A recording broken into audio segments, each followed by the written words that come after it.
हे guys welcome to my mini blog. आज चाहिँ बहिनी र म चाहिँ बजार आइरहेको छु। हाम्रो चाहिँ फेयरवेल पार्टी छ, त्यो भएर लुगा एक दुईवटा हेर्छु भनेर चाहिँ आइरहेको छु।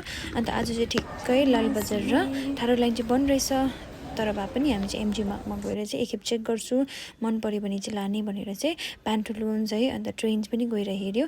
तर मलाई चाहिँ त्यस्तो ट्रेन्ड्स र प्यान्टलुन्सको चाहिँ गाउन चाहिँ पार्टी ड्रेस चाहिँ थिएन, अन्त कुर्ताहरू मात्रै थियो। अन्त कुर्ता पनि लाउँ कि भनेर सोचेँ, हेरेँ हो होस् भनेर चाहिँ बहिनीले होस् नलाउनु भनेर भन्यो हो। अन्त त्यहाँदेखि चाहिँ हामी यता उता घडीको सहारा खोज्दै हिँड्दैछु हो, घडीको साडी घडीको पार्टी ड्रेस है। तर हामीले भनेको जस्तो चाहिँ पाइनँ। अन्त त्यहाँदेखि चाहिँ बहिनीले मलाई जिस्काउँदै हिँड्दैछ, अनि तपाईँको त अलरेडी लुगा छ त त्यही लाउनु नि भन्दैछ होइन।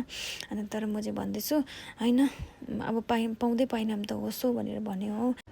गाइस एउटा साडी चाहिँ मलाई पुरा मन परेको थियो, तर त्यो साडी चाहिँ एकदम एक्सपेन्सिभ रहेछ। अन्त यस्तो एक्सपेन्सिभ चाहिँ एक दिनको लागि किन किनिबस्नु, जहिले पनि पार्टी ड्रेस लाउने त होइन भनेर चाहिँ मैले किनेन। आजको मिनी ब्लग चाहिँ यति नै हो गाइस। अन्त मैले चाहिँ फेयरवेल पार्टीमा के ड्रेस लगायो म तपाईँहरूलाई अर्को मिनी ब्लगमा भन्छु, हेर्दै गर्नुहोस्। Thank you so much, by by.